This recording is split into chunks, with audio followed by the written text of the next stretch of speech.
I have decided on balance to move the election by 4 weeks to the 17th of October. At the end of last week, I was advised that this date is achievable and presents no greater risk than had we retained the status quo.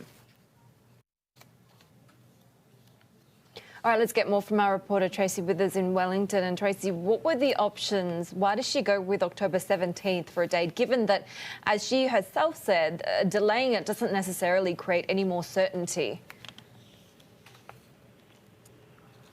With the Auckland lockdown is not set to end until August the 26th, which was barely 3 weeks out from the scheduled election date, and realistically they couldn't conduct a fair campaign with that sort of lockdown in place.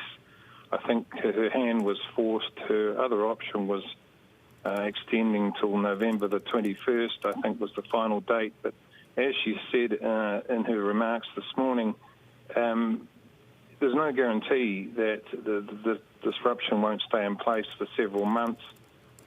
She just wanted to have some certainty and a little bit of breathing time for voters so that they can feel safe when they go to the polls. What happens if the outbreak gets worse, and how bad is it right now? The Prime Minister said that this decision that she's made is set in stone. She won't change it. There is flexibility within the Electoral Authority, the Electoral Commission here in New Zealand. They can make their own choice if they feel they can't conduct a safe election.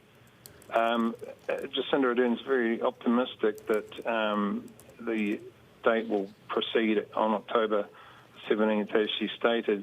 There's a reasonable amount of optimism that the cluster in Auckland that is now at 49 cases is under control, as much as any outbreak can be under control through New Zealand's contact tracing.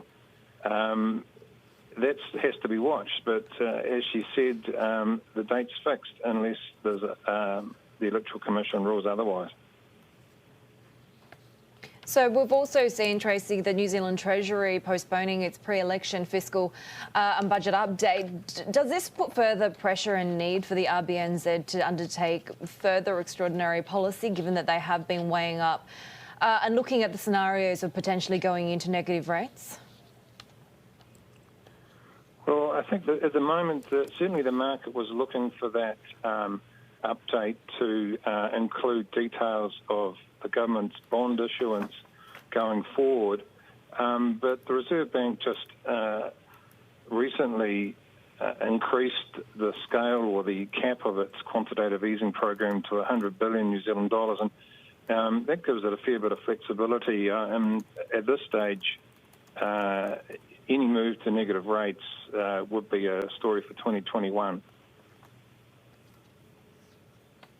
How resilient has the economy been, though? Because there was sort of a cautious sense of optimism, right? That actually, despite, one of the harshest lockdowns in the world, that economic activity was rebounding pretty well afterwards. Well, that's true. I mean, some of the sort of lead indicators from spending and from the labour market were quite positive. But of course, business confidence, consumer confidence has just probably come off its sort of immediate recovery from the lockdown. And the government's had in place a number of support systems for business, and most importantly, a big wage subsidy.